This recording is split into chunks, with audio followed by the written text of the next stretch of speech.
Hello! Welcome to Duncan Egg Bricks and to part 60 of my Hogwarts MOC series. Today, as promised, and because we've now basically finished the castle part of this MOC, we're going to be taking a look at the entirety of Hogwarts Castle in all its glory. So, let's take a look.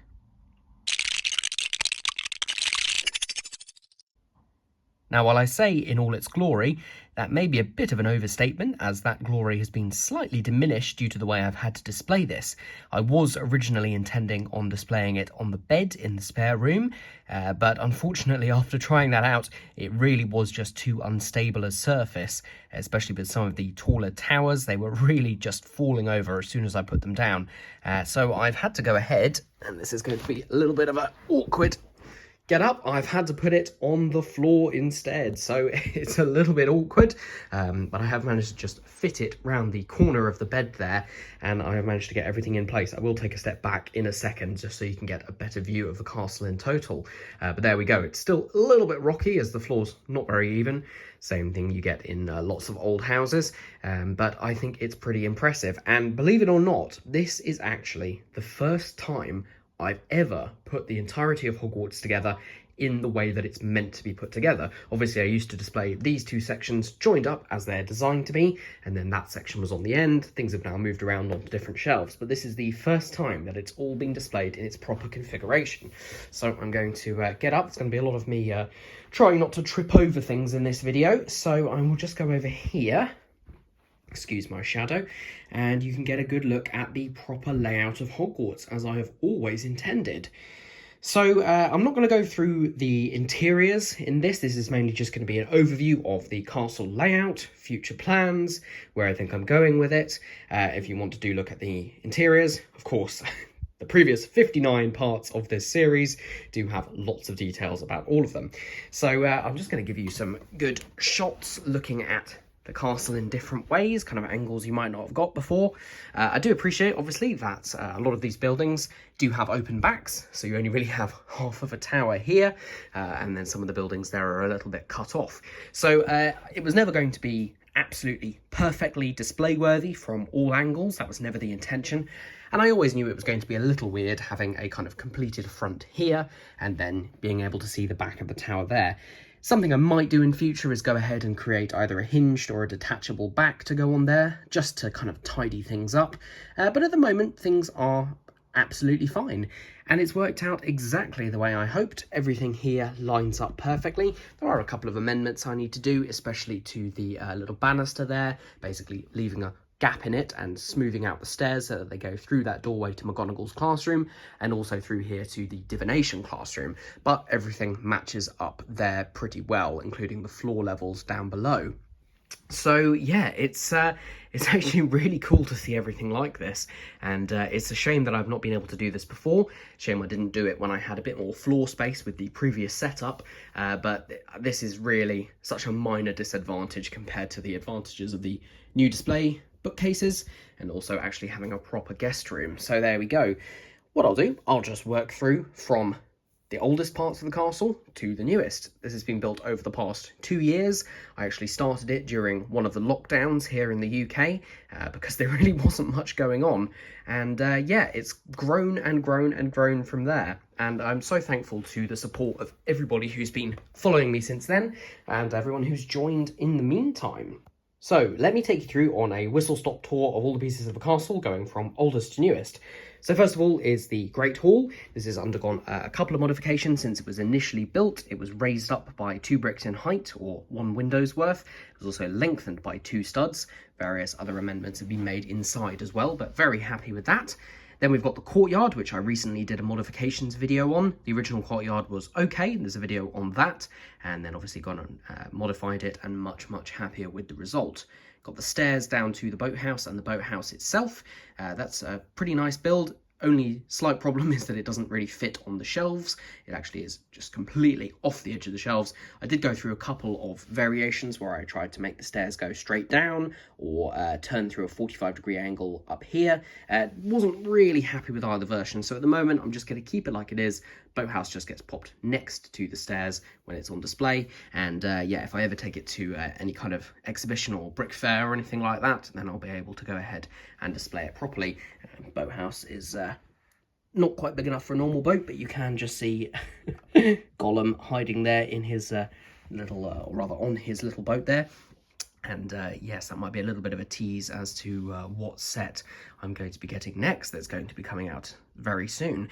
But anyway, next up we have got the Grand Staircase Tower, I think was the next bit that I did. This again has had a couple of modifications, mainly to make it a little bit taller in line with the Great Hall, but also to give a bit more space inside for Dumbledore's office. It's had a few changes on the interior as well, but I'm very happy with it. Only slight problem is it's a little bit too skinny, so ideally it would be a little bit larger for its height, but I'm pretty happy with how it looks, and it suits the kind of layout in general.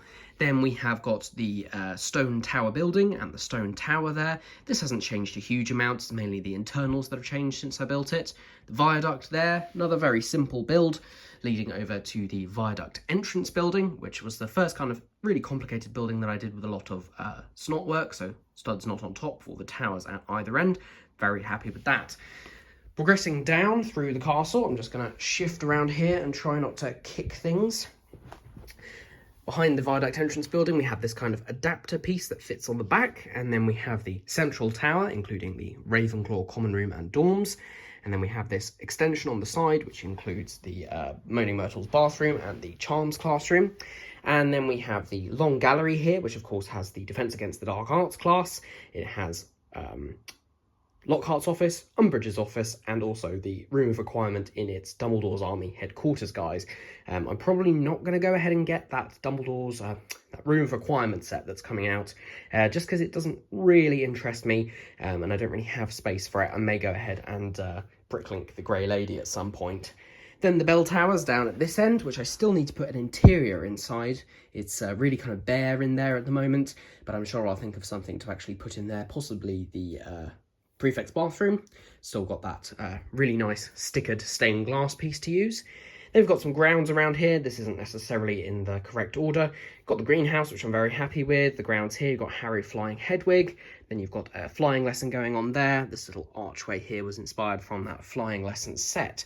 Of course, there's lots of stuff in the rock work. I may go ahead and rework some of the details, just because some of them are a little bit liable to just snap off if they're nudged ever so slightly, and yeah, I might just go through and make things a little bit more structurally sound, but I'm generally happy with the look. Obviously it cuts off weirdly at the end there, but that's not a problem because that would just be continuing landscape. Behind here we've got the astronomy tower. Now this again is another bit that I'm going to be working on, as this is basically the stock astronomy tower set, just extended by a couple of floors.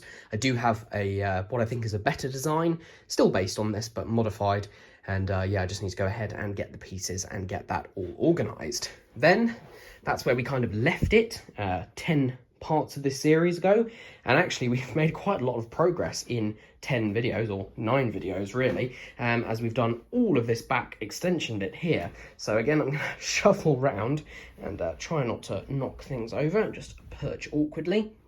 We've got here the divination classroom, and then the Gryffindor common room and dorms in here, the hospital wing bridge, the actual hospital wing inside the clock tower. That still needs some more interiors as well. Then down here we have got the courtyard. Just try and get my fingers out of the shot. We've got the clock tower courtyard, which is based off the modified version of the viaduct courtyard there, the wooden bridge, and then the wooden bridge gatehouse at the end, and then the last part that we did was the owlery. I've just added an owl flying using one of those transclear bar pieces. Something I haven't actually outlined in a video yet is my version of the Whomping Willow. This actually combines pieces from the original Hogwarts Castle Whomping Willow set and the Shrieking Shack set that came out recently. It doesn't move anymore, so I actually took the gearing function out of it, just because it allowed me to make a more satisfying design. I've still kept various elements such as the tunnel underneath there, but then I've used other elements from the newer one because I think they looked a bit better. And then last but not least, this is a very weird camera angle, we have got Hagrid's hut. That is basically just the stock set with a few added details. I am going to go through and I'm going to design a full 360 one, just because the way that Hagrid's hut is supposed to be displayed and the way you get to it from this building here, it really needs to be facing with the back door facing towards us. So yeah, some redesigns are necessary. Woo! Wow, that's all of Hogwarts. Obviously, it's not done yet. There's still quite a lot of things that need to be done, mainly involving terrain, but also involving some interior. So I have designed some terrain coming along here, and I'm starting to design the Slytherin common room. Never fear. People who keep commenting, are you going to do the Slytherin common room? Yes, I am. Just going through some of the technicalities of designing the door to get in, and then I'll do some furniture and things like that. Maybe take some inspiration from the banner set that's going to be coming out soon. And then I also need to design some terrain to come under here. And then this bit actually gets displayed separately with Hagrid's hut. In fact, I will show you where it gets displayed. It gets displayed on this shelf just here. You can see this is where the Forbidden Forest is going to be with Grawp and, who's that? I thought it was the Grim. No, it's Baby Thestral, Centaur, Patronus. I was about to call it Shelob. Aragog, been on a bit of a Lord of the Rings bender at the moment. Got some tree and foliage elements back there, and yeah, that all gets displayed there. So that links in with the new place for the clock tower and bits there. And then this is just everything extra, including the Quidditch pitch, and obviously those boats would go with the Great Hall.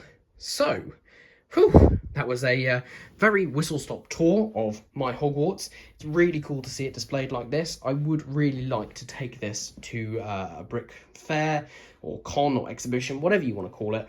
I'd really like to take it to one of those to get it displayed properly. I wouldn't really want to do that until I've got all the terrain sorted, because I think it's not quite display ready yet. But I'm really, really happy. This is, 2 years worth of work. I hate to think how much money.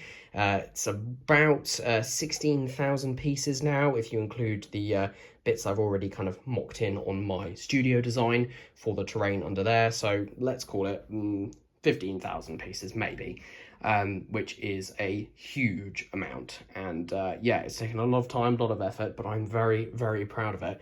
I do go in and out of really wanting to work on it and then really wanting to do other stuff, but I think that's absolutely fine, because if I just work on it constantly, then, it would be, for want of a better word, finished. And I don't know if I can ever see it as finished. So yeah, there we go. That is Hogwarts, 60 videos, just over 2 years of building to get it to this stage. Still not finished yet, and it's with your guys' support, through your comments and your likes and your subscriptions, that it really keeps me going. And, I'm not talking about any money I might earn or anything like that. I earn a very, very small amount from advertising and some wonderful patrons, but it's really the kind of comments and engagement that really keep me going. And, I look forward to hearing what you think about the entire castle layout, what you think I should be doing with it in the future, and, yeah, where you see the kind of channel going. I realise I've kind of gone on to a bit of a ramble about life in general. Yeah, I've just been posting a little bit less just because it was getting like a little bit of a pressure, and above all, I want to keep this fun for me, because I think it would become really obvious if I was really bored of this, and it would translate, and then it wouldn't be any fun for anybody watching. So that's how I kind of see it, and yeah, I will be back with more updates. Of course, looking forward to a specific set releasing in early March, which, yeah, I have decided to buy. It's Rivendell, obviously. The reviews came out on the day that I am videoing this, and yeah, I'm gonna get it. And yeah, so I'm sorry I'm diverting away from Harry Potter, but at least it's still a fantasy series, and it's going to be a lot of fun to build. But enough of that. Thank you very much for watching. If you've enjoyed, please leave a comment and a like down below. Subscribe to the channel for future videos and updates, and I will see you all again very, very soon.